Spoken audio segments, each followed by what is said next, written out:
Tá ok, pastor. Tá bom. Amados, vamos fazer uma oração?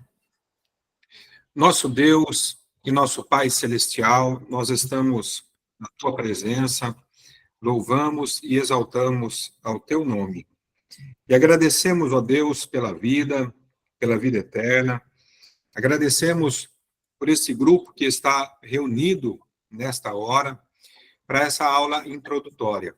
A nossa ideia, ó Deus, é que possamos oferecer aos nossos irmãos a possibilidade de aprenderem mais através dos cursos da secretaria.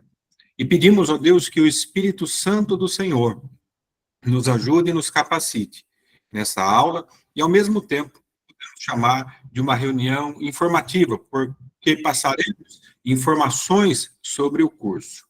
Meu Deus e meu Pai, é em nome de Jesus que eu te peço e te agradeço. Amém e amém. Amém. Amados, então, meu nome é Fernando, eu sou, ou estou, né, como pastor auxiliar do pastor Brocanelli, na cidade de Araras, desde 2001, em tempo integral. Então, assessoro o pastor Brocanelli na igreja em Araras, na região dele. E também eu sou assessor do pastor Erivelton e da pastora Jocélia no que diz respeito à educação. Estando, né, responsável no estado de São Paulo, como secretário estadual, então auxilio a eles nesse trabalho na Secretaria de Educação. E a nossa ideia, né, o professor Erivelton lançou na convenção do ano passado, a ideia de termos cursos de capacitação, além daqueles que já tínhamos. Temos a escola de servos, a escola de adoradores, que a gente tem feito nesse modelo online.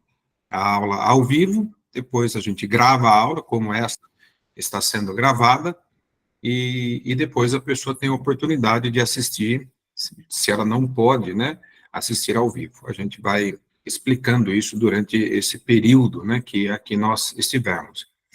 A nossa ideia, amados, é irmos até às 21 horas, tá? O nosso horário limite aí, vamos tentar chegar até próximo aí das 21 horas no encerramento. Eu queria apresentar também o Martins. Eu vou ficar aqui hoje, né, não posso prometer para vocês que eu consiga tudo aqui, né, ver as mensagens, tudo aqui, mas vou tentar pelo menos, né, vou ficar por aqui, e juntamente com o Martins. O Martins é aquele que secretaria os cursos. Martins, dá uma palavra de saudação, depois eu explico a sua função, por favor. Boa noite, irmãos, paz seja convosco. Como o pastor Fernando disse, eu sou Martins, eu trabalho junto com ele na Secretaria Estadual, e o meu trabalho é mais administrativo referente aos cursos. Então, qualquer curso que vocês se inscreverem aqui nosso, da Secretaria Estadual ou da Secretaria Geral, a gente vai se encontrar bastante. Muito obrigado pela presença de todos aqui na sala, viu? Amados, então, o Martins, ele é aquele que secretaria as nossas aulas. Na Escola de Servos, junto com o professor Nelson, na Escola de Adoradores, junto com o pastor Samuel Odierna. Inclusive, a Escola de Adoradores começou, ontem foi a segunda aula, e são todos cursos, amados, para a gente adquirir conhecimento, né? E o curso de escatologia, nós já estamos finalizando a primeira turma. Inclusive, nós temos o depoimento de pelo menos 2 alunos que estão cursando, se não me falha a memória, eles fizeram a 17ª ou 18ª aula, Martins? Fizeram a 18ª, pastor. Tem mais então, 2 aí. Faltam mais 2 apenas para eles, né? Porque são 20 aulas na totalidade, e depois nós teremos, então, o depoimento deles, né? Desses 2 alunos, pelo menos. Então, o Martins está trabalhando nessa área. Também, amados, nós temos paralelo, não sei se alguém participou da aula introdutória ao pentecostalismo. Então, são 2 cursos que nós faremos no mesmo dia. O de escatologia, esse, será às sextas-feiras, 19h30, e o pentecostalismo será às sextas-feiras, todavia, às 21h30. Sempre 1h30 de aula, e no caso o curso todo, 20 encontros, ou seja, 20 semanas, arredondando aí 5 meses, né? 5 meses de aula. Então, começando em agosto, vamos terminar, com a graça de Deus, em dezembro, tá bom? E quero passar a palavra ao professor Antônio. Na verdade, deixa eu ver se ele não está aparecendo Renan Soares ali na identificação dele, mas não é. Renan Soares é o nome do filho. Então, ele está na conta do filho ali, mas o nome dele é Antônio, professor Antônio. Professor Antônio, ele, há 9 anos, ele está... o dia do pentecostalismo vai ser o mesmo dia 19h30, e o pentecostalismo, 21h30. Quem quiser já pegar a sexta-feira aí, ou faz os 2, vai depois, como tem a flexibilidade, né, da aula gravada, fique à vontade. Mas depois o Martins também, nós vamos colocar as artes, né, e a gente vai disponibilizar no grupo também, tá bom?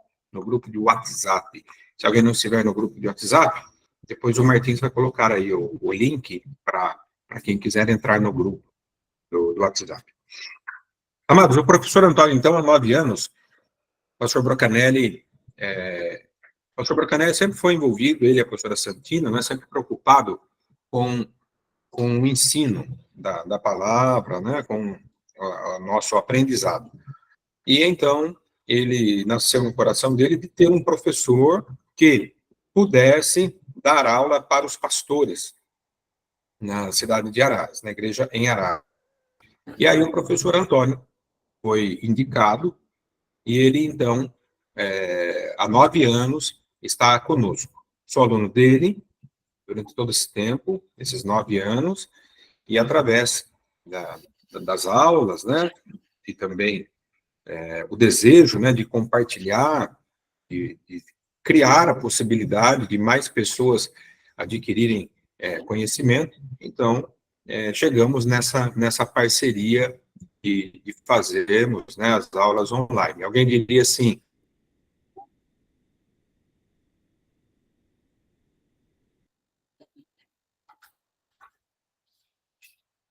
já que a internet nos proporciona, né, essa oportunidade de alcançar pessoas do Brasil ou até do mundo todo, vamos fazer, vamos aproveitar, né?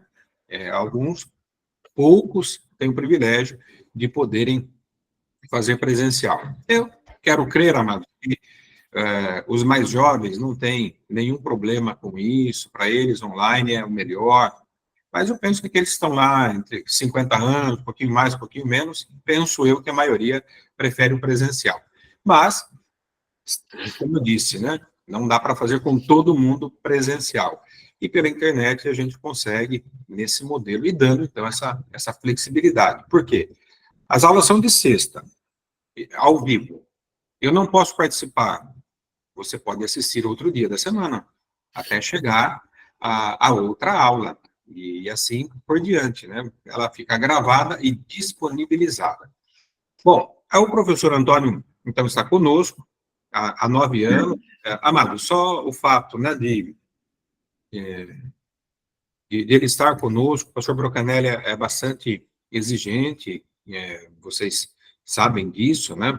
Talvez pela história, vamos dizer assim, dele, né? Bem exigente. Então, o fato dele estar conosco durante todo esse tempo já é uma sinalização de que temos um bom conteúdo, né, vindo desse professor, do professor Antônio. Então, eu quero passar para ele vai assumir e vai falar aí por volta de 1 hora, né, mais ou menos, a nossa aula aí de escatologia. E quando for aí perto de 15, 10 para as 8, eu reassumo para fazer as considerações e algumas outras informações. Então, professor Antônio, seja bem-vindo e boa noite. Olá, queridos, tudo bem? Como é que estamos? Fico feliz, né, com vocês aqui, né? A gente está com um bom número, né? E, inclusive, o pastor Fernando falou do alcance, né, que tem esse tipo de curso, né? E na aula que a gente fez do pentecostalismo, tinha uma pessoa, inclusive, do Japão participando, né? Então, a internet propicia tudo isso, né?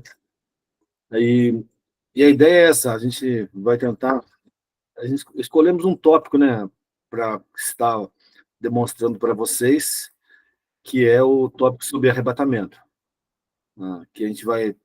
O Martins, à medida que a gente for andando na aula, ele vai fazer algumas projeções para vocês. E um destaque do curso, né, que o curso tem material de apoio, né, tá? Tem um apostilado e tem todo o material para cada matéria, que são materiais adicionais, né? Também tem o grupo, né, que todos aqueles matriculados vão poder tirar suas dúvidas, se não for tirado em sala de aula. E só para abrir um pouco meu currículo, né, além da formação teológica, eu sou formado em História, sou professor de hebraico, de grego, e vocês vão ter essa facilidade de poder trazer questões exegéticas, tá, que envolve não só a escatologia, né, qualquer área das escrituras, quanto a maior quantidade de ferramentas que a gente tiver para poder entender os textos, melhor. E a escatologia não seria diferente, né? E, aliás, é uma das áreas onde a gente encontra os maiores pontos, talvez, de divisão, tá? E por isso que esse curso é importante. E, por relação, tá, à própria iniciativa da Quadrangular, entre os objetivos que estão, amados, a gente tem uma declaração de fé, tá, da Quadrangular, e eu, do grupo, né, que já está se formando, eu recebi até ligações, muitas vezes, de pastores e pastoras de outros estados, para poder tirar dúvidas, né, sobre até alguns pontos que envolvem até a declaração.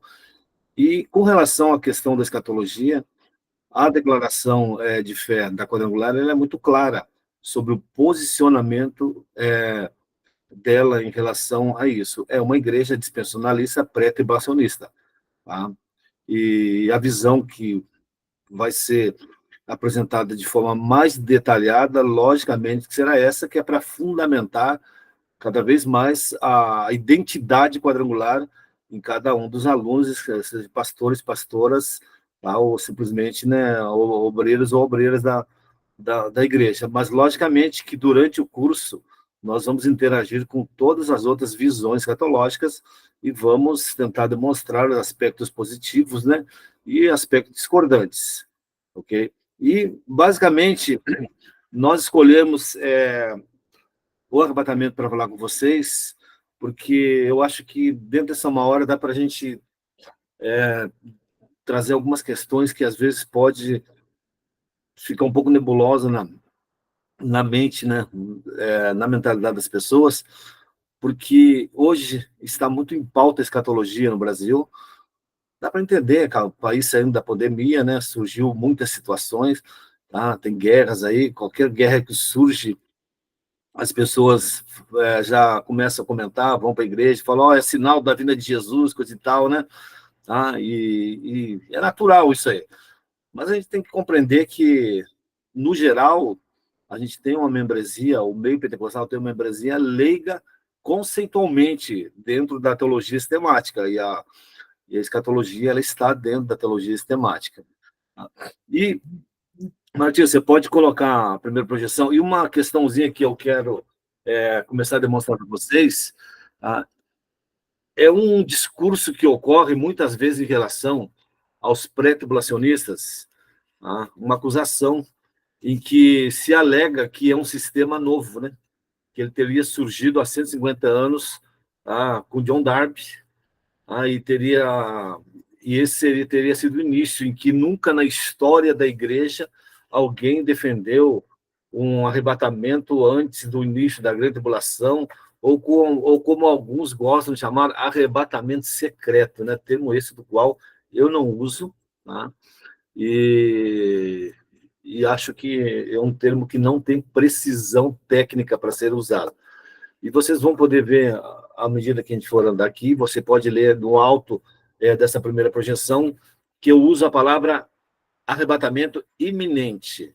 Tá? Então, deixa eu tentar definir isso para que fique mais simples.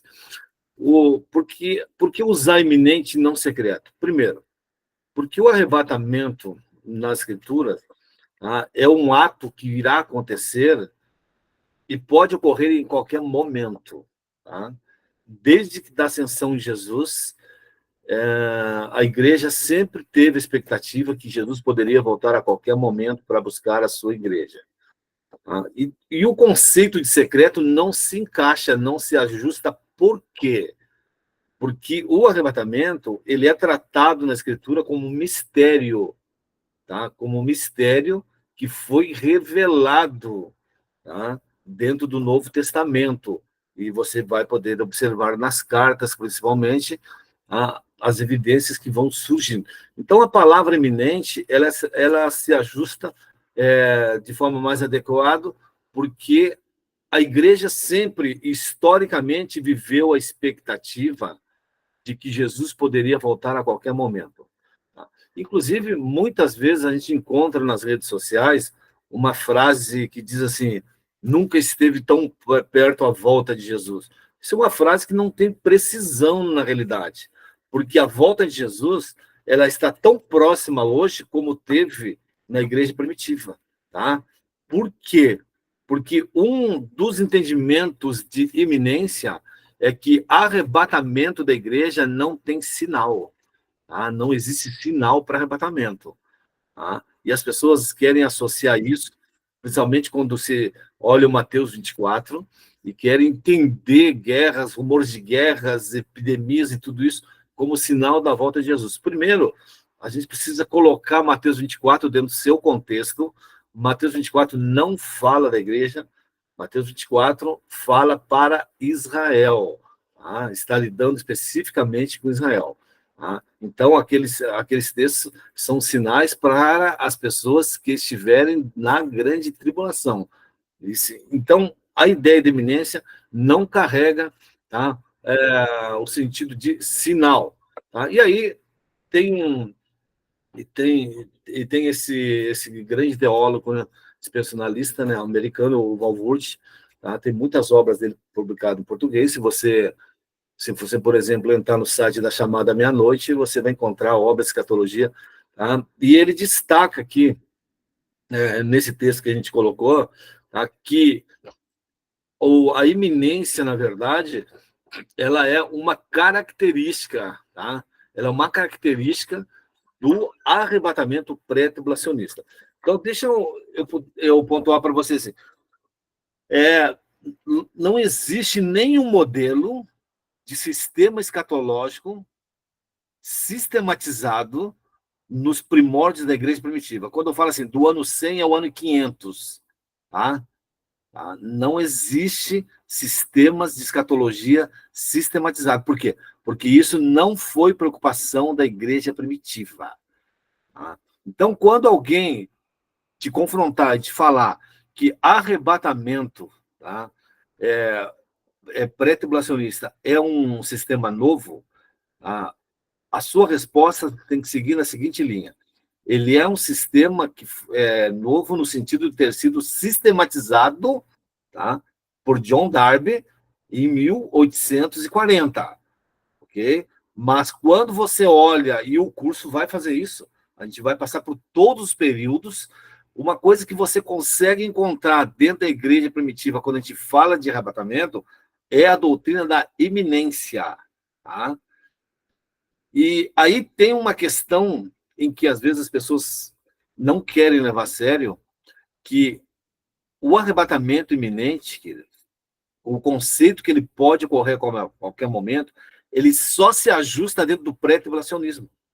Nenhum outro modelo é possível você ajustar, tá, esse modelo de arrebatamento. Por quê?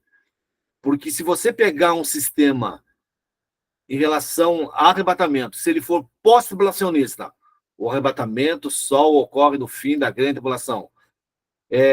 mid-tribulacionista, que é um modelo que nem se usa mais, tá?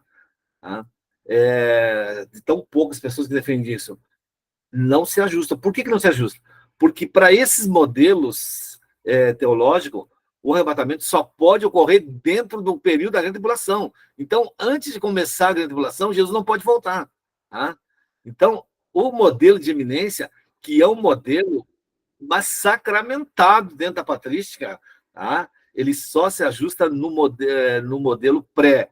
Então, eu quero dizer o seguinte, a gente pode encontrar na igreja primitiva, tá, as primeiras sementes, os primeiros fundamentos daquilo que viria a ser sistematizado posteriormente como arrebatamento pré-tribulacionista.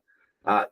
Mas só para vocês também poderem entender, não existe nenhum modelo, tá, sistematizado lá. Inclusive, depois, se vocês quiserem acompanhar, no dia 16 de julho, tá? Tem inscrição, tudo, mas é pela internet. Eu vou ser um dos palestrantes do 5º encontro pré-tribulacionista, que vai ocorrer online com iniciativa da Igreja Batista de São Paulo. Tá?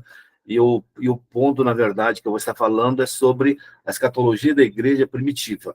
Tá? Então, assim, só para deixar aí essa questão em que uma das características do pré-tribulacionismo é o arrebatamento iminente. Lógico, depois no curso, isso aí vai ser muito detalhado, vocês vão poder, tá, olhar isso com muito mais clareza. Pode avançar, ó, Martins. Tá? E tem alguns autores, não, com alguma... por exemplo, no Didaquê, o Didaquê é um dos primeiros escritos da igreja primitiva após ano 100. Vamos colocar aqui. O apóstolo João morre provavelmente no ano 100, e depois começa a surgir os primeiros líderes da igreja primitiva com alguns escritos. O Didaquê é um escrito antigo aonde fica nítido em que a igreja primitiva defendia a volta de Jesus, o arrebatamento da igreja a qualquer momento, tá? Que é a característica da iminência. Ok? Vamos lá, Martins, pode ir.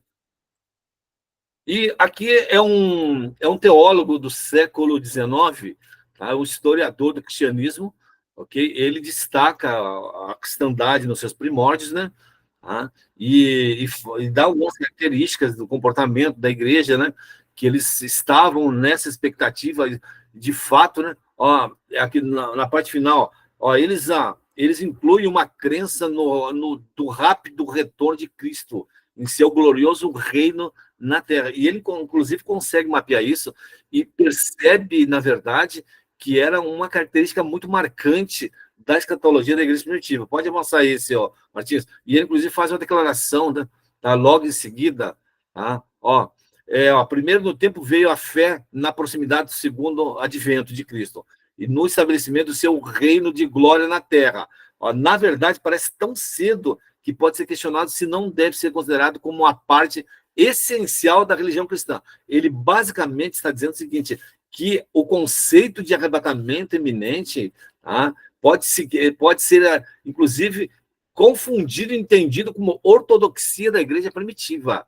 E se você aceitar essa declaração, você vai entender a igreja primitiva como uma igreja que estava muito mais próximo do sistema, tá, pré-tribulacionista de qualquer outro sistema. Agora, a gente precisa entender que nos primeiros, nos períodos de perseguições, que vai até o ano 313 da igreja primitiva, as lideranças e as pessoas da igreja, eles estavam sob perseguição. Eles acreditavam que já estavam na grande tribulação. Tá? Eles tinham esse entendimento, mas mesmo assim ainda eles clamavam, oravam e pediam para um arrebatamento, tá, da igreja. Então você vê isso nos diálogos. Pode avançar, Matias. Tá? Pode passar isso aqui? Pode ir passando, deixa eu ver, passa para o seguinte, tá? Ó, aqui é o Irineu, na verdade, tá? Também ano 180. Ó, e, portanto, quando no final a igreja for subitamente arrebatada, tá? Disso é dito, haverá, tá, uma tribulação como nunca houve desde o princípio, nem haverá. Deixa eu só fazer um destaque aqui. Né? Quando Paulo fala em Tessalonicenses 4:18, acho, 4:17, ele fala do arrebatamento da igreja. Ele usa um termo específico, tá? Que é o termo grego harpazo. Eu mesmo, esse indivíduo, esse pai da igreja, ele escreveu em grego esse texto. Quando ele fala de arrebatamento, ele usa o mesmo termo que Paulo usa. Por exemplo, outros sistemas, eles não gostam muito de usar essa palavra, eles gostam de usar o termo parúcia. Tá? Parúcia é um termo que eles gostam de usar mais, que é aparecimento. Mas o curioso aqui é que ele acaba usando exatamente, tá, o mesmo termo que Paulo usa na língua original em que ele escreveu, tá, Tessalonicenses. A ideia aqui é só para mostrar para vocês que esse entendimento que nós, tá, que nós temos sobre a volta iminente de Jesus a qualquer momento, tá, no meio pentecostal, isso não é novidade, tá? Isso não é novidade. Então, ela é uma doutrina que ela está muito bem arraigada no coração do pentecostalismo, tá? Porque o pentecostalismo, embora ele seja um movimento que a gente pode falar assim que ele surgiu e acabou explodindo no início do século XX, é ele que alavanca esse modelo escatológico. Por quê? Porque, no geral, a grande massa das igrejas mundiais pentecostais são pré-tribulacionistas. Tá? Se nós removermos os pentecostais, você vai ter algumas igrejas ainda pré-tribulacionistas, mas com um número muito baixo. E, lógico que essa questão de um sistema ser dominante não quer dizer nada. O importante é o quanto que ele tem de respaldo escriturístico para tal posição. Mas o pentecostalismo, de forma maciça, ele adota essa posição. Tá? Avança, Martins. Pode dar essa etapa aqui. Pode, deixa eu ver. Tá, esse aqui é um historiador também que vai falar a mesma coisa, tá? É só para eu passando isso e eu não estou parando em alguns deles por causa do tempo. É só para mostrar para vocês de fontes, tá? Porque é interessante quando você lida com história, você mostrar fontes, tá? Por quê? Porque existe hoje com redes sociais muito, tá, algumas falácias, né, se coloca e quando você vai atrás das informações parece que não bate, tá? E esse aqui é o historiador, né, que escreveu a história do Império Romano, tá? E ele vai dizer exatamente a mesma coisa. E ele era praticamente quase ateu, esse camarada, que esse cara tinha uma rejeição. Ele era anticristão, na verdade, né? Mas ele reconhece essa característica. Pode avançar, Martins. Tá? Então, aí a gente chega no ponto para a gente lidar, basicamente, o que, na verdade, se defende, quais são os textos utilizados, tá, de defesa para arrebatamento pré-tribulacionista. Então, essa projeção, ele lista os 3 principais textos. Por que é importante você olhar, conhecer esses textos? Tá? Porque, às vezes, queridos, quando você encontra literatura não pré-tribulacionista, e eles vão fazer ataques ao modelo pré-tribulacionista, eles usam outros textos que o pré-tribulacionista não usa para tentar criar uma refutação. Mas, raramente, você vê eles lidando com esses textos como textos utilizados pelos pré-tribulacionistas, que são, de fato, os textos que são adotados. Tá? O primeiro está, então, em 1 Tessalonicenses 4, do 13 ao 18. Okay? É uma carta que Paulo escreveu proximamente do ano 52, 53, tá? E esses são os textos-chave. E 1 Coríntios, tá? 15, 51, 52. Tá? E, inclusive, quando Paulo fala, né, você tem quando ele fala, inclusive, da questão do arrebatamento, ele diz assim, eis que vos digo um mistério, né? E, na verdade, ele está falando da ressurreição em si. Ele diz assim, nem todos dormiremos, né? Mas seremos transformados. Olha para você ver como que o leque começa a abrir. Qual que era o conceito judaico do Antigo Testamento para ressurreição? O conceito judaico, tá, era que haveria uma ressurreição e os justos seriam separados dos injustos. Tá? Esse era o conceito dominante dentro do judaísmo. Então, eles acreditavam na ressurreição. Agora, Paulo está dizendo que ele recebe um mistério da parte do Espírito Santo, em que nem todos, na verdade, vão morrer para depois ressuscitar. Mas aí ele entra no ponto que quem estiver vivo no arrebatamento da igreja vai ter seus corpos transformados.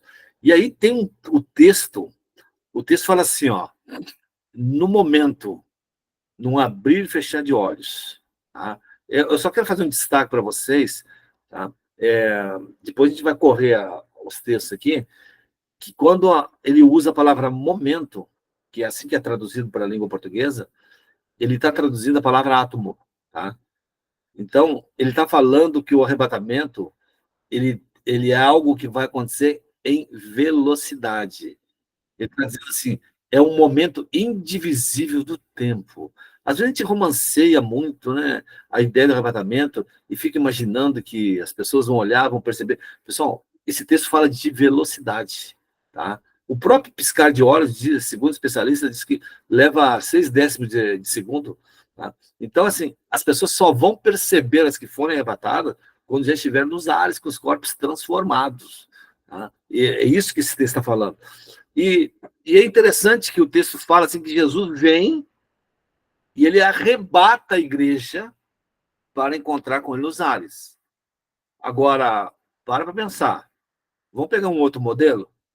Jesus só volta no fim da grande tribulação. O arrebatamento, ele não se ajusta. Por quê? Porque a gente sabe que se Jesus arrebata a igreja no início dos 7 anos da grande tribulação, ele volta no final da grande tribulação, tá? Em glória, de forma que todos os olhos o verão. Mas se esses dois eventos forem a ocorrer no fim da grande tribulação, você imagina que Jesus volta, arrebata a igreja, e quando ele estiver subindo, ele tem que parar no meio do caminho e falar, vamos voltar, que agora é a volta. Tá? Então, o que está acontecendo, pessoal, com o pós-tribulacionismo? Eles estão começando a rejeitar o arrebatamento. Só que a Bíblia é clara que quando ele vem, a igreja encontra Jesus nos ares. Tá? Mas hoje, uma boa parte dos pós-tribulacionistas já começaram, na verdade, a ceder e entender e rejeitar o arrebatamento. A eminência são poucos os que ainda defendem. Então, como começou a ter uma zoeira no meio escatológico, esse negócio de subir e descer, o pessoal começou a chamar a teoria do elevador, tá? E aí começou, né, o pessoal cair muito, né? Na questão acadêmica, inclusive, estou falando, né? E aí eles pararam um pouco com essa questão. Mas, assim, que a gente não tem tempo, mas eu queria pegar um texto de Mateus 24 para fazer uma exegese, para mostrar para vocês por que Mateus 24 não fala de arrebatamento. Porque, querido, só para uma pincelada, porque quando eles falam assim, que sinal haverá da tua vinda e do fim do mundo? Primeiro, nem todas as traduções pegam o sinal que ele tem um artigo definido. Não, porque na língua grega ele usa um artigo para definir o sinal, e não é os sinais. E aí já quebra esse negócio de guerra, e rumor de guerra, doenças. Então, eles fazem uma pergunta e colocam um sinal no singular. Tá? E essa pergunta ela é respondida em Mateus 24, 34, se não me foge a memória, quando ele diz assim, então aparecerá no céu o sinal do Filho do Homem. Você lembra que, então, vamos pensar, ele não está falando de arrebatamento. Ok? Ele não está. Por quê? Porque tem uma construção, queridos, eu sei que pode ser um pouco complexo, quando ele fala assim, que sinal haverá da tua vinda e fim do mundo. São dois substantivos. Tá? Então, a vinda, logicamente, se eu estivesse falando de arrebatamento, iria ocorrer no início da grande tribulação. E o fim do mundo, que é fim de era. Na verdade, a palavra mundo não é uma tradução precisa, tá? Teria que ser, na verdade, era o fim desse período. Então, se ele tivesse falando de arrebatamento, a gente teria um problema com esse texto. Por quê? Porque na língua original, tá, existe uma regra que diz o seguinte, quando você tem dois substantivos juntos, e eles são separados por uma cláusula e o primeiro é antecedido por um artigo definido, eles não podem ser separados porque são eventos que vão ocorrer juntos. Isso é gramática, isso não é teologia. Isso é gramática. Tá? Então, primeira coisa, se alguém acha que a pergunta é sobre arrebatamento, ele tem que, na verdade, lidar com gramática antes de lidar com teologia. Mas depois no curso eu vou detalhar, vou passar essas regras certinho para vocês poderem entender. Porque assim, de bate-pronto fica um pouco complexo, tá? Essa questão. Mas, assim, para a gente já descartar de cara, assim, que Mateus 24 fala de arrebatamento, tá? E possa estar falando de igreja, tá? E depois, inclusive, hoje não é possível, mas durante o curso eu vou abrir um pouco para vocês a escatologia judaica do período rabino de Jesus, e vocês vão observar que o conceito o escatológico rabínico da época de Jesus, ele bate com o conceito pré-tribulacionista, tá? da igreja pentecostal, da igreja quadrangular. Mas aí depois a gente vai estar olhando isso, ok? Então, essas são as referências, ó, em favor do pré-tribulacionismo, porque a natureza do evento é aqui descrita, embora o momento do evento, do arrebatamento, esteja aberto para debate. Então, se debate, tá? Se debate, mas como eu falei para vocês, cada vez menos sistemas não pré-tribulacionistas estão usando o termo arrebatamento.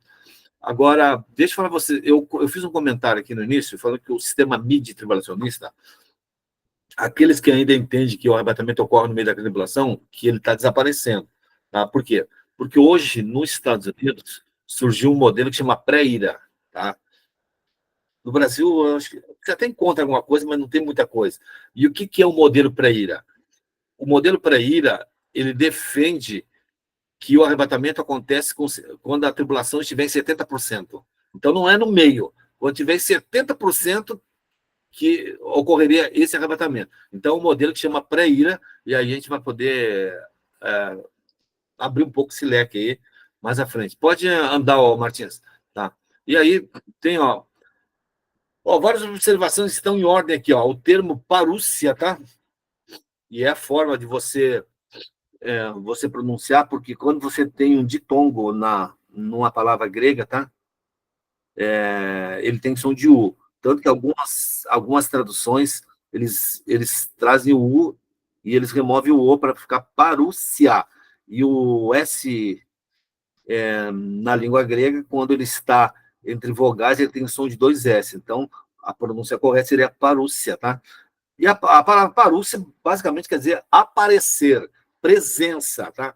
E ela é muito usada para definir a volta visível de Jesus no fim da grande tribulação. Ó.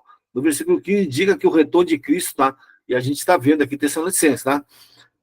De Cristo está em vista, uma vez que o termo é frequentemente usado para o retorno de Cristo em outros lugares. Existe algo, pessoal, que a gente precisa atentar, é o seguinte. Quando um termo ele se torna técnico na linguagem bíblica, ele não precisa de contexto para estabelecer o seu sentido. Tá? Por exemplo, se você pegar uma palavra que nem a palavra igreja, você pega a palavra igreja no Novo Testamento. No Novo Testamento, ela sempre tem o mesmo sentido. Ela não tinha sentido antes do Novo Testamento. Ela é uma palavra de origem, tá? Eclésia, né? De origem grega, e nos círculos gregos poderia definir qualquer reunião, não importando o sentido e o objetivo da reunião. No Novo Testamento, toda vez que aparece esse termo, ele tem o cunho religioso. Então, isso é um termo técnico, tá? Ele não depende de contexto. Agora, a palavra parúcia, tá? Ou harpazo, eles não são termos técnicos. Você precisa, na verdade, do contexto para poder entender a que está se referindo. São algumas questõezinhas que eu acho importante tá destacando. Tá, o retorno de Cristo está em vista, ok, ó. Aí, outro item, Paulo se inclui entre aqueles que seriam arrebatados. Esse é o conceito de eminência. Paulo acreditando que Jesus poderia voltar no tempo de vida dele, na época dele já, indicando que ele pensava que o arrebatamento era iminente. Então, é importante vocês gravarem esse tipo de termo, né? Porque não é um termo muito comum, você fala iminente, tá? E com I de fato, né? Tá, ok? E só para você ter percepção, o sentido que tem na teologia. Porque a teologia, ela tem esse aspecto mais técnico, né? Então, eu sempre oriento o seguinte, os alunos, vai começar curso, vai ler material teológico, que você faz? Compra dicionário bíblico, tá? Compra dicionário bíblico, você travou numa palavra, tá? E já você vai para o dicionário verificar. Inclusive, se vocês querem uma dica literária, a chamada da meia-noite tem um livro que chama Quando Soar a Trombeta, tá? De Thomas Aes. Tem um monte de artigos sobre escatologia, tá? Tudo na perspectiva pré-tribulacionista. Se vocês tiverem curiosidade, entra no site da chamada, tá? E dá uma olhada lá, que tem muito material. Ó, pode avançar, Martins.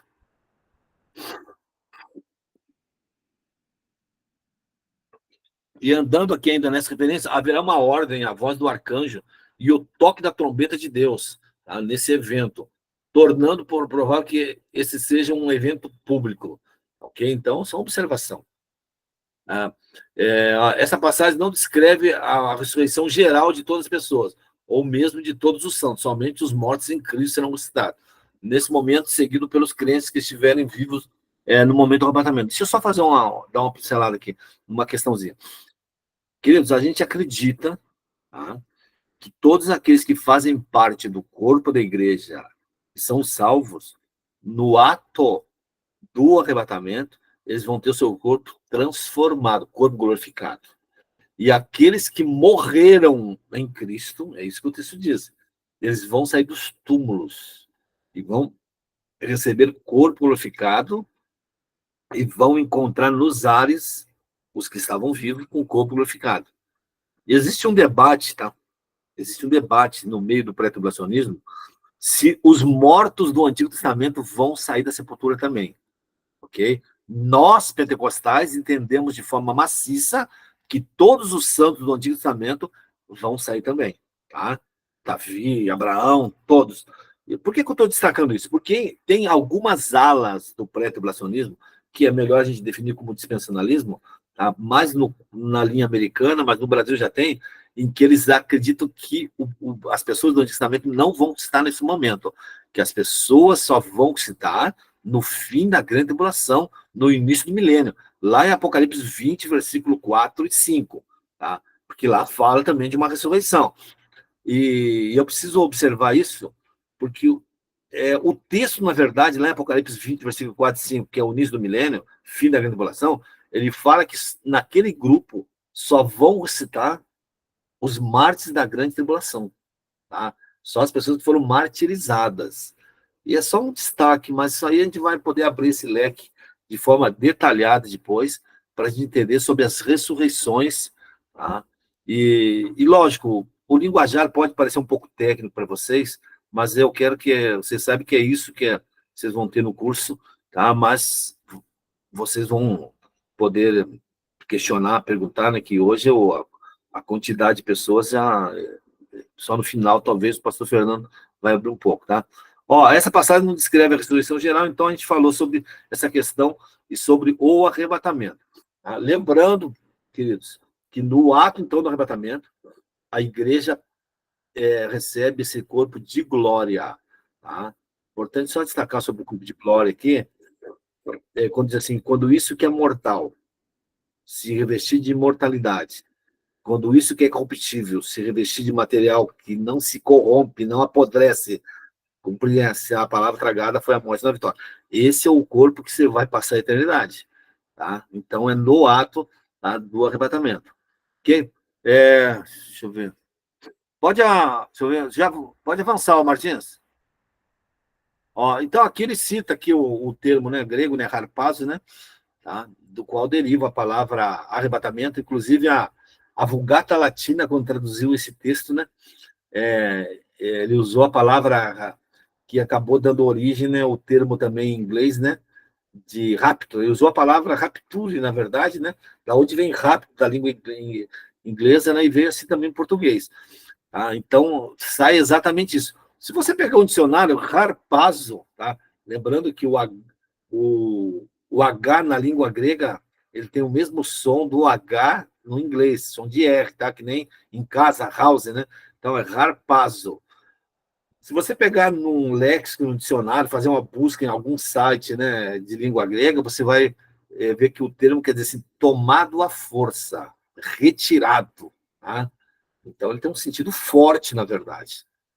Do qual deriva a palavra arrebatamento, encontra-se no versículo 17. Ó.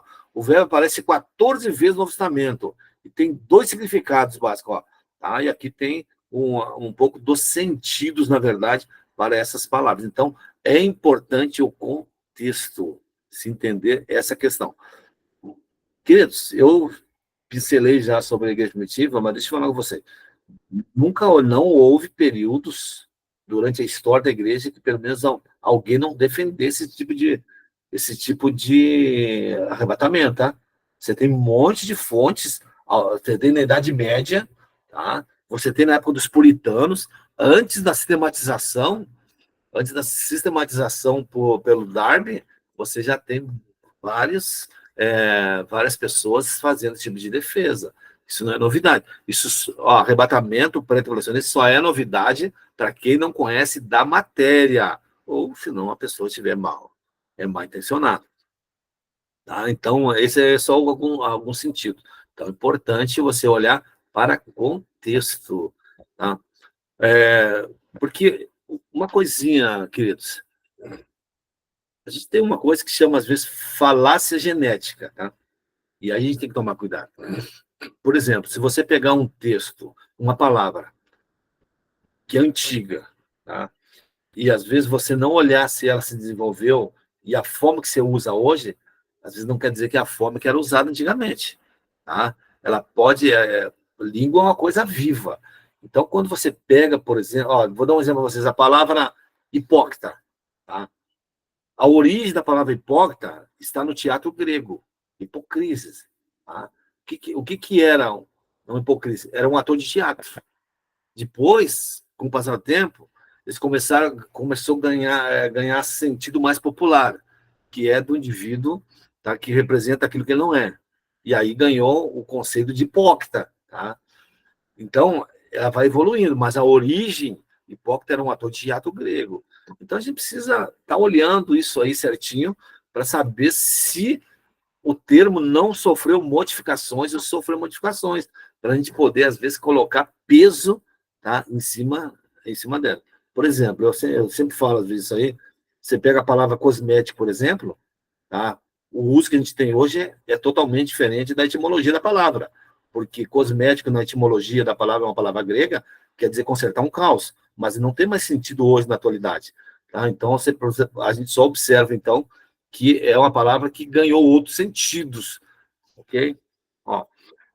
Então, aparece 14 vezes, aí tem 2 significados, a gente já falou disso. Vamos lá, Martins, pode andar.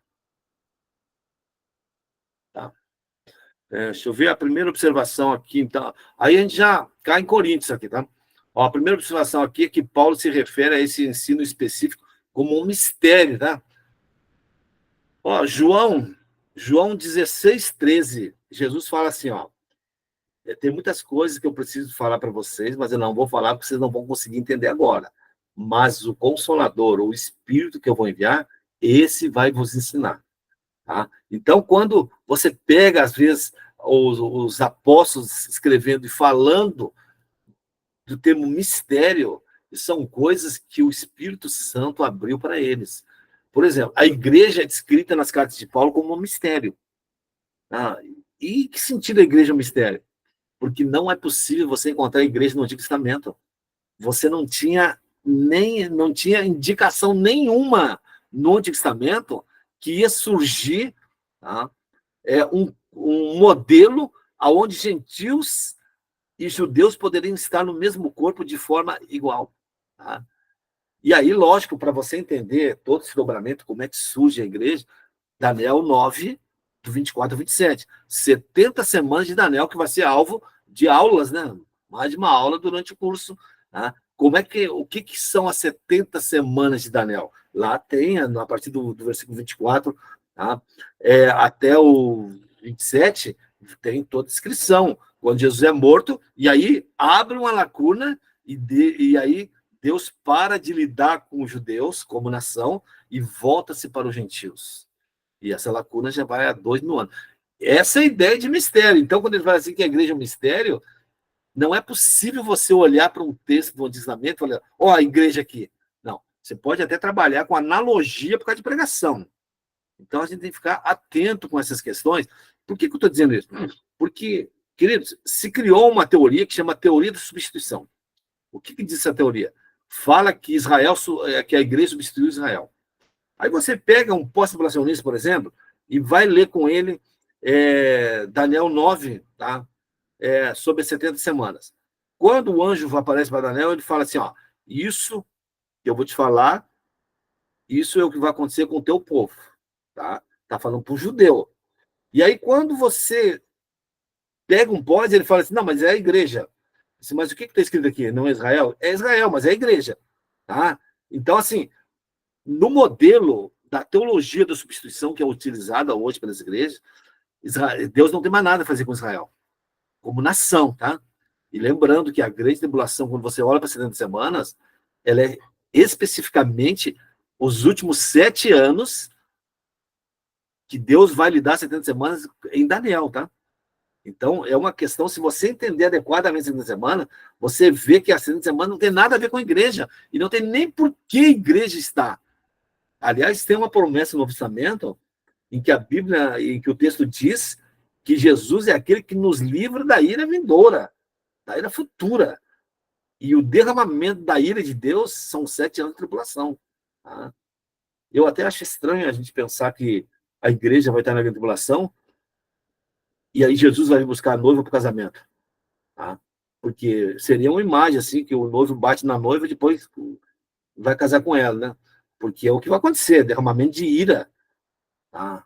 É sobre igreja, mas aí eles têm um problema difícil para resolver, tá? Em relação a essas questões. Então, a teologia da substituição, ela vai enxergar que todas as promessas feitas em Israel vão se cumprir na igreja. E aí, quando você pergunta, então Israel substitui, a igreja substitui Israel? Diz, sim. E nas maldições para Israel? Não, aí não, é só nas bênçãos. Essas são as fragilidades dessa teologia. E aí vai ter uma aula que a gente vai lidar só com a teologia da substituição para poder entender um pouco, tá, dessa questão. Então, que o termo mistério, então, ele tem essa conotação. É algo que não apareceu nas escrituras antes e depois, tá, foi revelado dentro do Novo Testamento. E tem uma coisa curiosa que eu acho importante comentar com vocês. Muitas vezes, queridos, os autores do Novo Testamento citam algum texto do Antigo Testamento. E a gente espera, às vezes, que eles possam citar isso literalmente. Isso não acontece, tá? Isso raramente acontece. Primeiro, porque a Bíblia em que os autores do Novo Testamento usavam era o Antigo Testamento grego, Septuaginta. Tá? Eles não usavam os textos hebraicos. E mesmo quando eles citam literalmente texto hebraico, olha como muda o sentido. Pega Mateus, acho que Mateus 2:1. Ele fala assim, do Egito chamei meu filho. Aí ele está falando de Jesus. Mas ele está citando Oséias 11. Oséias está falando de quem? De Israel. Eles modificam nas citações para os objetivos. Quer ver outro exemplo? Paulo fala em Efésios 4, que Jesus, quando ele morreu, ele desceu às partes mais baixas. E quando ele subiu, ele levou cativo o cativeiro e distribuiu dons aos homens. Ele está citando o Salmo 67. No Salmo 67 diz quase a mesma coisa. Só que quando ele sobe, ele recebe dom dos homens. Então, assim, só para você ver assim, como que os autores, às vezes, modificam a citação que eles fazem no ensinamento com o objetivo que eles têm. Tá? É só uma característica. Tá? Mais um tópico, a ressurreição geral foi previamente revelada, tá? Falamos já, lá em Daniel aparece que haverá uma ressurreição, tá? Em que os justos, né, vão se ressuscitar para a vida e aqueles que não são justos vão estar para a perdição. Eu acho importante essa questãozinha, que é o ponto da ressurreição, porque a gente entende claramente que a igreja ressuscita, recebe um corpo de glória. Mas quando fala do perdido, o indivíduo que vai ressuscitar para ir para o inferno, a gente tem uma certa dificuldade às vezes. Mas a Bíblia coloca eles na segunda ressurreição. Então, o que você aprende disso? Que até para o indivíduo ir para o inferno, ele vai ter que receber um corpo. Tá? Que ele recebe um corpo, ele ressuscita, recebe um corpo, vai para o trono branco e aí depois vai para o inferno. Tá? Então, tem corpo, sim, para aqueles que vão para o inferno, porque o ser humano é uma unidade tricotômica, né? Corpo, alma e espírito. Então, Então, são questõezinhas aqui. E essa questão da ressurreição, ela vai abrindo, tá? O Novo Testamento vai abrindo cada vez mais, tá? Isso, quando Paulo fala, né, que o arrebatamento da igreja é um mistério, né, que nem todos vão dormir, né? Tá? E que vão... Na verdade, quando ele usa o termo dormir, é um eufemismo, né? É que eu digo isso porque tem algumas igrejas aí que imaginam que as pessoas que morreram estão dormindo. As que morreram salvas estão dormindo em algum lugar aí, tá? E aí só depois elas vão acordar. Pessoal, isso é um eufemismo, né? Isso é a linguagem que Paulo usa para descrever a situação, ok, de quem está morto hoje, está salvo, está no paraíso, né? Tá? Naquilo que ele chama de terceiro céu. Só para a gente poder compreender isso aí. Então, esses aqui são os textos em relação à questão da ressurreição. Pode avançar, ô Martins. Ó, então, ainda em Coríntios, aliás, se você pegar, né, o capítulo 15 de 1 Coríntios, é um show, né? Que ele fala de um monte de assunto e detalha muita coisa. Ó. Paulo afirma que nem todos dormiremos, né? Onde dormir é eufemismo para a morte. Então é importante, se você encontrar algum adventista, explica isso para ele, tá? Porque eles, o Simão de Jeová, acha que está todo mundo dormindo, né? Onde estão. Tá? Então a dificuldade em coisas simples. Eu sempre digo assim, queridos, que o estudante de teologia, ele é um indivíduo de dois mundos. Ele é um indivíduo do mundo em que ele vive e ele tem que ser um indivíduo do mundo bíblico. Porque você tem que conhecer linguagem, tá? Costumes, você tem que conhecer característica do mundo daquele material que você está lendo. Porque senão você tenta arrastar, tá? Você tenta arrastar isso dentro do seu entendimento ocidentalizado. E aí você tem um problemão. É por isso que tem essa quantidade de tradução bíblica. Né? Tem as traduções mais antigas, que eram mais literais, e trazia todos os semitismos, né? Os grequismos, e hoje as traduções mais novas, né? Elas já estão tentando dar uma melhorada, na verdade, em relação à linguagem. Tá? Então é importante você também, quando vai estudar, você escolher uma boa tradução. Tá? Lógico, o estudante de teologia tem que ter todas as traduções que ele puder, ele tem que ter todas que tiver, mas você saber diferenciar por que as traduções, às vezes, têm essas diferenças. Ó, então, os mortos serão ressuscitados, né? Ele usa aqui, né, egueiro, né? E seremos transformados, ok? Então, é algo que começa a se abrir no Novo Testamento, esse leque começa, na verdade, a se abrir. E lógico, pessoal, é ponto de debate, tem divergência, então é importante a gente estudar essas questões, por quê? Porque se a gente que, às vezes, está envolvido com a área de educação teológica, vocês que são pastores e pastoras, se às vezes vocês se deparam nesse texto e vocês têm um grau de dificuldade, você imagina um membro comum da igreja. Tá? E outra coisa, hoje, com as mídias, eles são bombardeados. Tá? Eles são bombardeados. Pra você ter ideia, uma vez eu recebi uma ligação em casa, uma irmã da igreja, ela me perguntando se era verdade que o soldado que cortou o lado de Jesus era cego, né? E aí eu perguntei, mas por quê? Disse, não, porque eu ouvi falar que quando ele cortou o lado de Jesus, caiu a água, caiu nos olhos dele, curou ele, teve um milagre ali, né? E eu falei, não, se ele fosse cego, não podia ser soldado, né? E aí depois eu fui ver uma pregação que tem na internet. O indivíduo prega isso aí, porque isso aí está dentro do campo lendário. A gente precisa entender que quando você passa do ano 100, começa a surgir os pseudepígrafes. Isso é, um indivíduo escreve livros sobre os personagens do Novo Testamento e coloca nomes deles. Por exemplo, Evangelho de Tomé. Evangelho de Tomé é do ano 180. Não tem nada a ver com Tomé. Então, assim, agora essa semana aqui, acharam um manuscrito sobre a infância de Jesus. É um manuscrito apócrifo, tá? Que está, acho que em cópita, e é do fim do 2º século. Então, a gente tem que tomar cuidado. E o que acontece? O membro da igreja, tudo isso aparece para ele. E aí, o que ele vai fazer? Ele vai lá tirar dúvida com você. Então, por isso que é uma questão que a gente tem que estar atento, tem que estar olhando para as questões teológicas, tá? Porque sempre vai surgir algum questionamento em relação a isso. E é natural você falar assim, é difícil isso. É natural, essa dificuldade é natural, tá?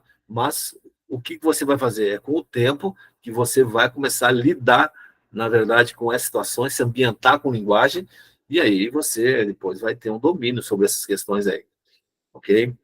Ó, basicamente, só para adiantar vocês, pessoal, essas questões, assim, elas vão ser totalmente, olha, espero que vocês gostem de ler, tá? Eu tenho um site, chama Paleortodoxo, e tem mais de 500 artigos lá, escatologia, então, um calhamaço. E vocês vão receber muito desses artigos sobre sistemas para você estudar, porque depois na aula você vai ter mais base ainda para você poder, na realidade, questionar, entender, e vocês vão ficar super à vontade para poder fazer perguntas, né? Perguntar, vocês podem. A resposta já é mais difícil, tá? Mas a pergunta, vocês estão à vontade. Tá bom, pessoal? Mas o pessoal que está se formando agora gosta de ler, viu? Tá? Ó, e aí, ó, como em primeiro, ó, primeira Tessalonicenses, né, 4, do versículo 15, 17, a iminência do evento é vista no fato. Tá? Então, assim, essa é uma doutrina que vocês precisam olhar, tentar, pesquisa depois sobre a doutrina da iminência, ok? Porque ela realmente é uma doutrina que coloca os outros sistemas em saia justa. Tá? Eles têm uma dificuldade difícil, por quê? Porque a iminência para eles só pode ocorrer dentro da grande tribulação. Tá? E aí, se você falar para um amilenista, né, que é aquele que já imagina que a igreja, né, o amilenista surgiu com Santo Agostinho, né, que ele fala que a igreja hoje já está no milênio. Né? Então, um dia eu encontrei um amilenista, né, ele falou que a igreja está no milênio, e eu falei para ele assim, mas vem cá, rapaz, se a igreja está no milênio, o Satanás está preso, né? E dá desse jeito, imagina quando soltar, o que vai virar isso aqui então? Tá? E aí ele foi explicar para mim que tem um modelo de saidinha, né? Negócio de saidinha do inferno. E aí eu falei, mas como assim? É igual fim de ano aqui, que acontece no Brasil? Sério, pessoal, olha, você não acredita que as pessoas falam sério sobre essas questões. Estão falando sério para você. O indivíduo tem um sistema teológico, ele tenta ajustar a teologia dele, tudo que é jeito para não arredar o pé dali. O amilenismo é isso aí. E ainda tem o modelo pós-milenista, esse aí está muito fraquinho hoje, tá? No pós-guerra ele desapareceu quase, mas depois a gente vai dar uma estudada nele, vai dar uma olhada. Mas, assim, hoje o que pauta mais são os modelos pré-milenistas, né? Que é os modelos que trabalham ou com pré-tribulacionista, mid, pré-ira, e por aí vai. Então, o pós. Mas, assim, são termos. Você pode falar assim, pô, não entendi nada desse monte de termo, como eu vou gravar isso? Não se preocupe, pessoal. Aí eu sempre digo o seguinte, ó, no começo é assim, mas depois só vai piorar. Tá? Mas vocês, com o tempo depois, vocês vão poder entender esses termos, o que significa, né? Mas é um desafio que vocês vão ter que abraçar, né? Não tem para onde correr. Eu acho que é 2 Timóteo 2,7, né? Fala assim, Paulo escreve para Timóteo e fala assim, te aplica, e no demais o Senhor te dará entendimento. Então, quer dizer, se a gente fizer a nossa parte, o Espírito Santo vai fazer dele. E como é que é a nossa parte? Você tem que ler, estudar e colocar na memória, porque o Espírito Santo ele só traz da memória o que está na memória. Se não está na memória, pode esquecer que não vai pegar nada de lá. Tá? Então, são desafios aí. São 5 meses, pessoal. Quando vê, já está acabando o ano aí. Tá? Pode avançar isso aqui, ô Martins. Ó, então, a transladação ou translação dos crentes, ó, tanto vivos quanto mortos, aparecerá instantaneamente. Ó. E aqui tem o texto que eu citei lá para vocês, é momento, né? É a única ocorrência da palavra átomo, tá? No Novo Testamento, tá? Num abrir e fechar de olhos, ó. Ao contrário do 1 Coríntios 4, ó, há uma indicação aqui de quando o arrebatamento correrá. E aí tem essa questão da trombeta, né? Alguém já disse em algum lugar assim que a coisa está tão feia, né? Está tão feia hoje no mundo, né? O abandono doutrinário, né? Está tão difícil que está quase chegando na hora de Jesus falar assim, pai, deixa eu voltar, senão não vai ter ninguém para trazer, viu? Tá? Mas é a realidade que a gente tem que viver, né? É essa realidade que a gente tem que confrontar e a gente precisa ensinar Bíblia, pessoal. A gente precisa dar Bíblia para cada vez mais para a igreja. E olha, quando você é um líder, você é um pastor e uma pastora que você ama estudar, você vai ter uma igreja parecida com você. Tá? É que nem assim, eu sempre, às vezes, digo para os pastores ou pastoras, você quer uma igreja que ore? Seja um líder de oração também. Por quê? Porque alguém já disse em algum lugar que o exemplo arrasta, tá? Arrasta. Então, são coisas assim que... Porque, amado, essa questão conceitual, e a gente fala de ortodoxia, né, que é a doutrina correta, ela é muito bacana e ela é linda, né? Só que se isso tudo não for transformado em prática, você só tem filosofia. Porque a gente diz que a boa ortodoxia produz uma boa ortopraxia. A boa doutrina te leva para uma boa prática, na verdade. Então, a busca do conhecimento é para te tornar o quê? Um cristão cada vez melhor. Tá? E é isso que a gente tem que pregar, falar e mostrar para as pessoas da necessidade que existe. Tá? Inclusive, a gente está vivendo uma crise de leitura hoje. Eu vi recentemente uma pesquisa sobre essa questão da inteligência artificial, que as pessoas mais novas estão com vocabulário tão baixo que eles não conseguem, na verdade, ser contratados. Estão trazendo pessoas de mais idade. Inclusive, foi enquadrado que a geração que a gente tem hoje, ela é compatível, o nível de vocabulário desses jovens hoje, dos adolescentes do ensino médio na década de 40 dos Estados Unidos. Só a perca de vocabulário, para a gente ter uma percepção sobre isso aí. Tá? Deixa eu mandar aqui, ó. E ao contrário, então, ó, há uma indicação aqui de quando o arrebatamento ocorrerá, na última trombeta. Tá? A trombeta aqui é provavelmente a mesma lá de Tessalonicenses. Okay? Então, ele marca, na verdade, o evento, tá, do arrebatamento. Avança aí, senão não vai dar tempo. Professor, com licença. Acho que a gente precisa fazer a pausa. Já vai fazer? Porque tem algumas perguntas aqui e eu queria que o senhor tentasse responder, tá bom? Então vamos parar aqui, tá?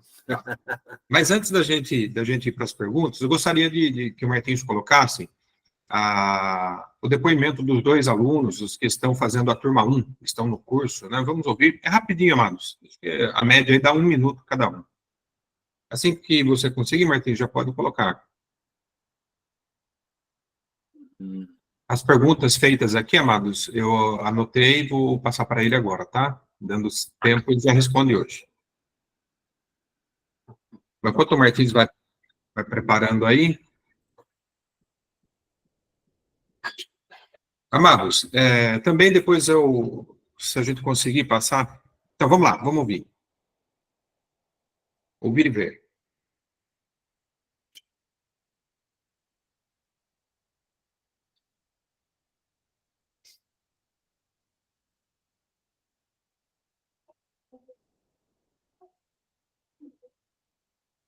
Ficou baixo, né? Tá sem som, Martins?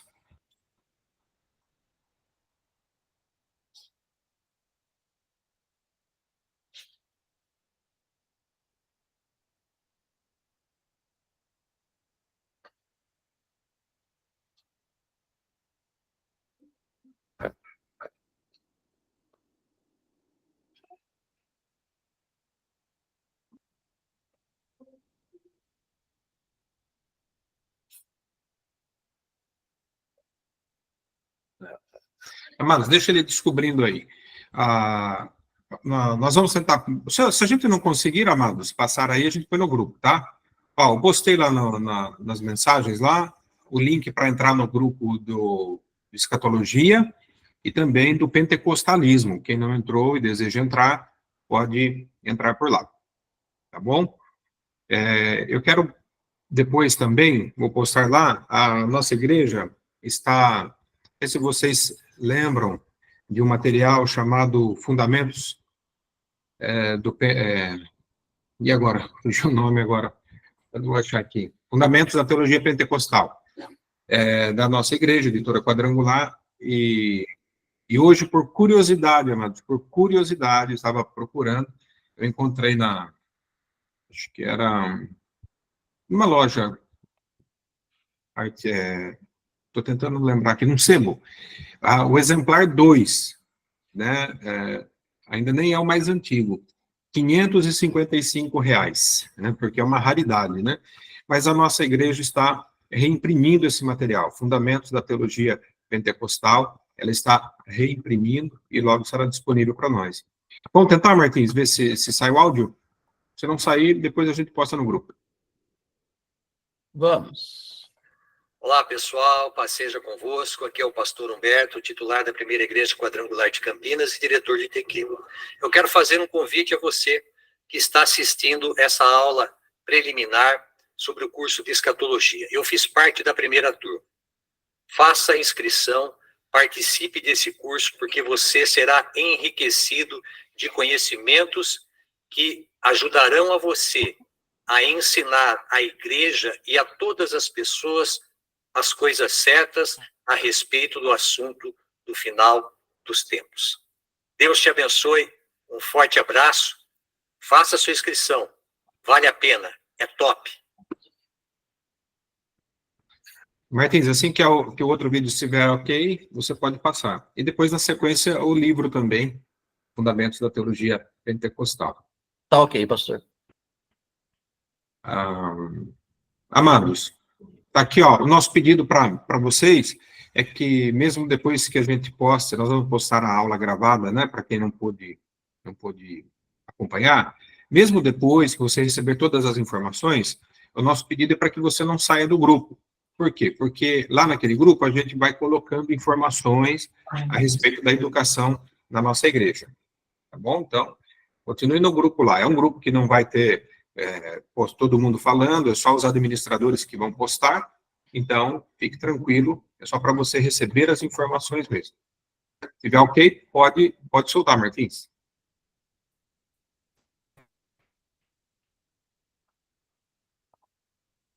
Paz esteja com todos. Eu sou a Suzete, de São Carlos, aluna da Secretaria de Educação e do curso de Escatologia.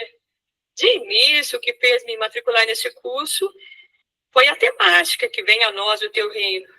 Mas com o decorrer do curso, o aprofundamento das aulas, eu pude buscar e ter conhecimento, não só como buscar este reino, o que esperar, e como viver este reino, mas em outras questões tão importantes, imprescindíveis sobre escatologia. Por isso eu recomendo. Grata primeiramente a Deus por essa oportunidade, a Secretaria da Educação, pastor Fernando, pastor Silvia, pastor Martins, professor Antônio, muito grata. Embora eu não pudesse, por questões profissionais, estar em aulas presenciais, a todo momento sanou as minhas dúvidas, tirou as minhas dúvidas através do Telegram, que não foram poucas, não são poucas, pois ainda busco maior conhecimento nessa área. Grata. Por isso eu digo, não é apenas um curso, é um investimento. Façam. Fiquem com a paz e as bênçãos de Jesus, luz do mundo. Amados, quando ela disse assim, não pôde fazer presencial, é que ela não pôde fazer a aula ao vivo, como nós estamos fazendo aqui. Ela sempre assistia a aula gravada. Então, quem é aluno do curso, ele participa de 2 grupos. Um grupo de WhatsApp para receber as informações técnicas e um grupo no Telegram para tirar as dúvidas. Então, o aluno escreve ou fala, né, com áudio, manda um áudio com a sua dúvida, e aí o professor Antônio responde a dúvida. Tá bom? Então, tem esse grupo de dúvidas também, que é bastante interessante. Amados, esse aí é o material, ó. O professor Antônio tem esse aí, não é, professor? O senhor é esse aí, né? Excelente. Tem uns anos já. Agora ele vai ficar assim, ó. Pode pôr, Martins. A imagem atual.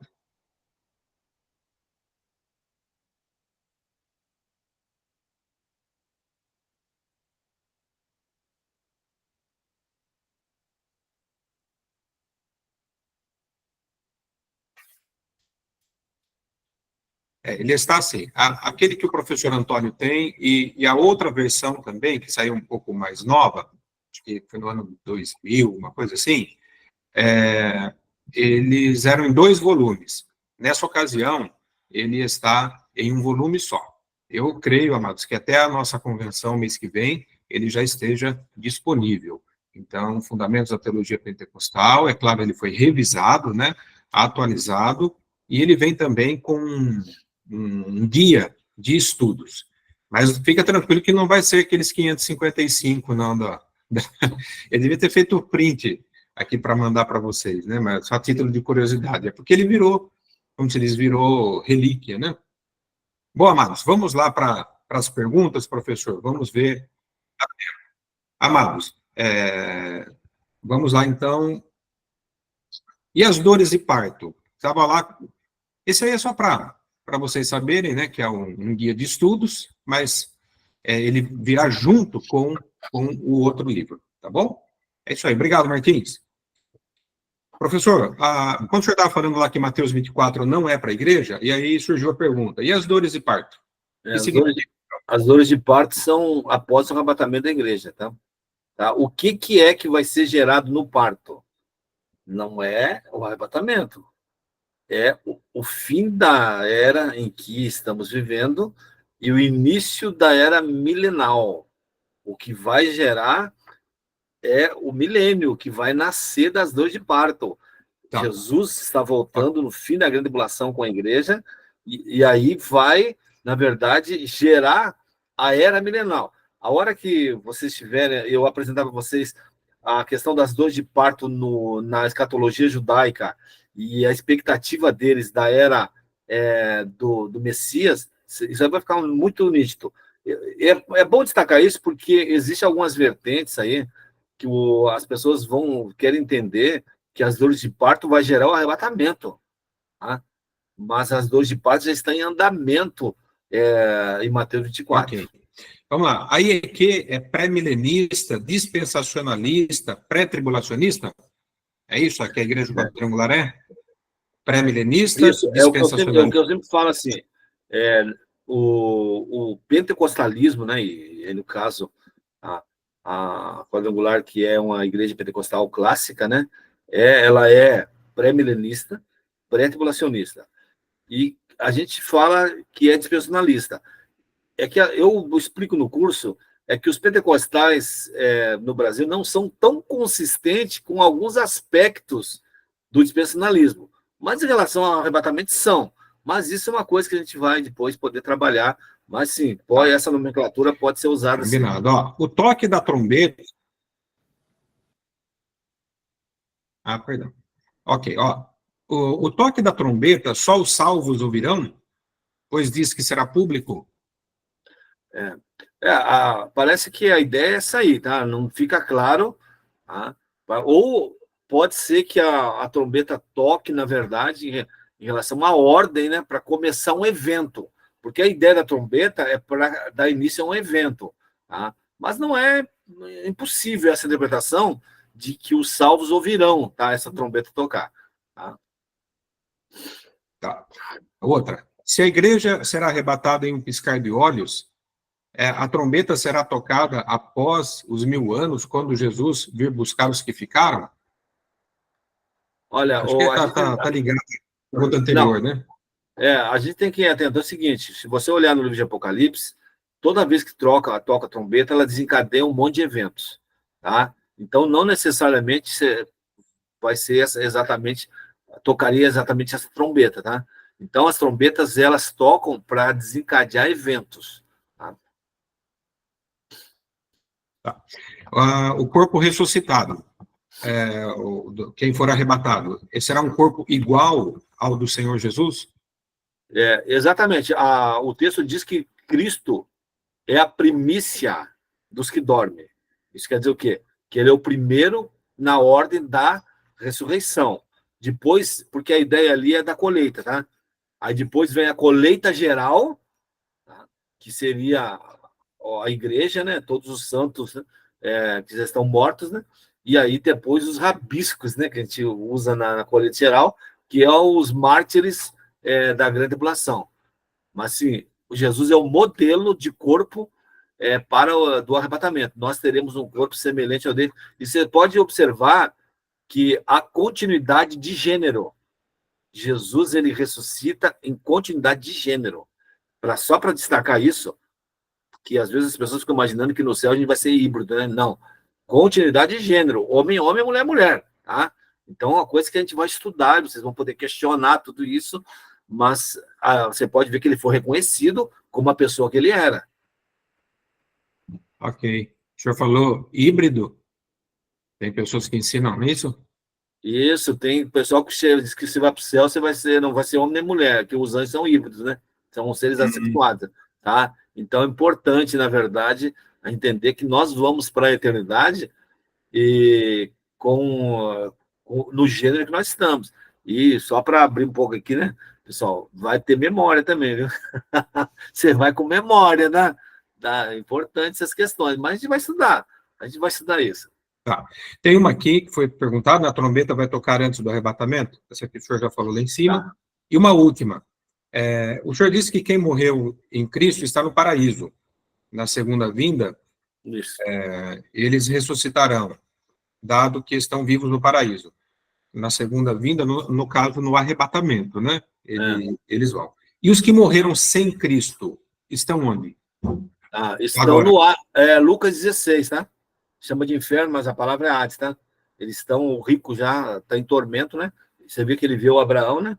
E aí depois Jesus sobe, leva cativo o cativeiro e muda o justo de posição. Então, todos os perdidos que morrem hoje estão em um local chamado Hades, tá? Porque, na verdade, a Bíblia trabalha com chama três locais diferentes de inferno, ó. Hades, Lucas 16, tá? Aonde os ímpios estão aprisionados.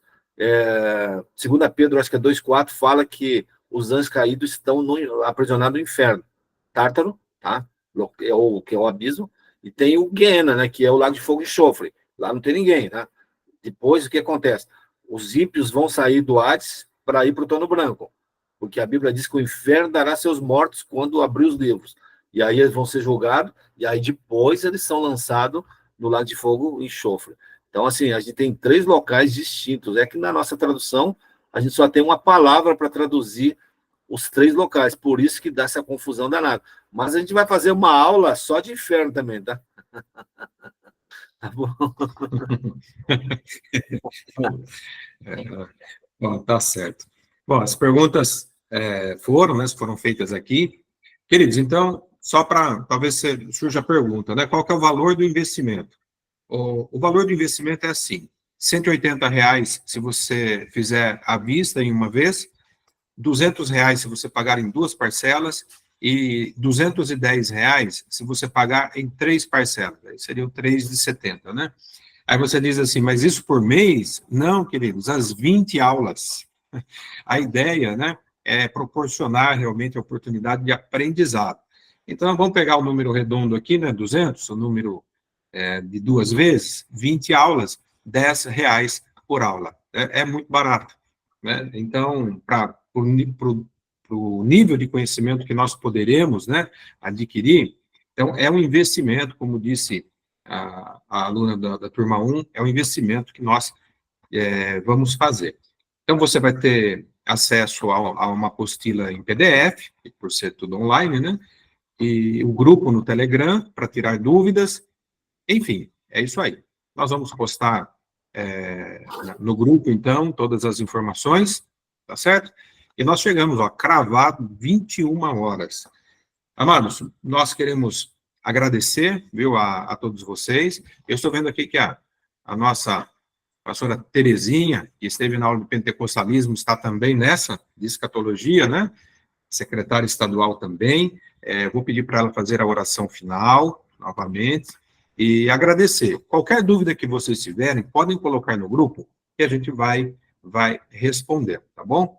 As inscrições já podem ser feitas, nós postaremos no grupo. Que grupo é esse, né? O grupo que eu postei lá, a aula introdutória. Você entra lá, a partir de hoje você já pode fazer a inscrição para a turma 2 de escatologia, que nós vamos postar todas as informações e você pode, então, ser aluno, tá bom? Então, eu agradeço bastante a todos vocês que estão participando aqui, agradeço ao professor Antônio, ao Martins, muito obrigado por esse tempo de aprendizado.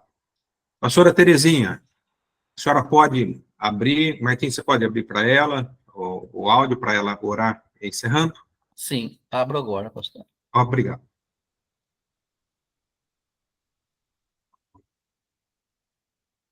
Assim que ele abrir, pastor, está fechado ainda.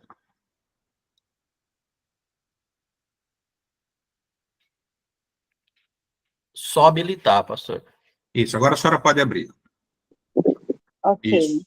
Boa noite, queridos pais, seja convosco. Nós estamos felizes, né, por mais essa aula. Eu estou aqui só de butuca, só prestando atenção. Amei as duas, tá bom? A gente está aqui fortemente divulgando. Vamos esperar que tenha um espaçozinho no coração dos nossos amados aqui para todos participarem. Tá? A gente está se esforçando. Então, vamos orar agradecendo a Deus, né?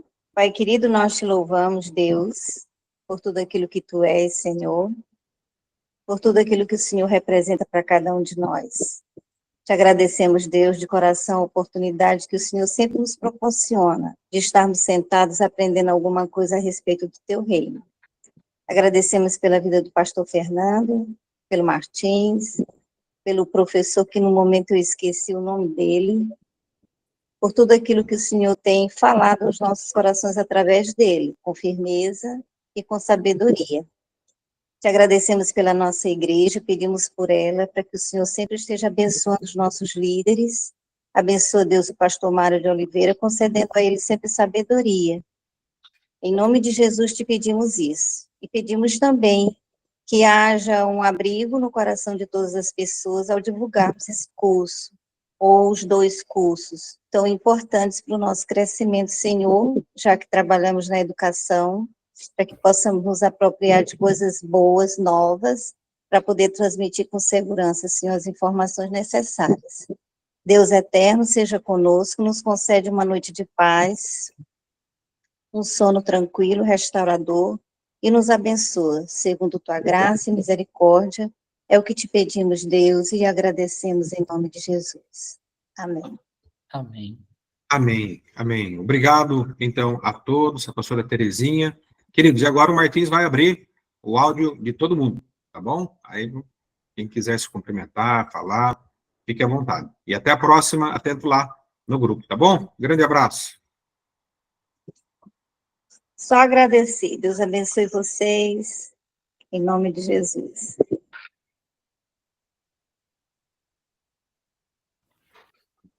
Podem abrir os microfones, viu, irmãos? Se quiser dar um oi, um tchau, pode. Tá todo liberado agora. Aproveitar, Deus abençoe, né? a todos. Boa noite. Até a próxima. A bênção do nosso Senhor. Aula maravilhosa. Parabéns, Augusto. Parabéns à organização. Prazer Professor, conhecer todo eu mundo trabalho do com grupo. dois, professor. Amei a alma de pentecostalismo. Sou professora de dois. Fiquei aqui antenadíssima, antenadíssima. Excelente aula, professor. Deus abençoe, continue abençoando o senhor. Obrigado, querida. Deus abençoe a todos, em nome do Senhor Jesus. Amém. Amém. Amém. Amém. Estou saindo, gente. Deus abençoe. Amém, pastora. Fica com Deus, viu? Amém. Fiquem na paz, até a próxima.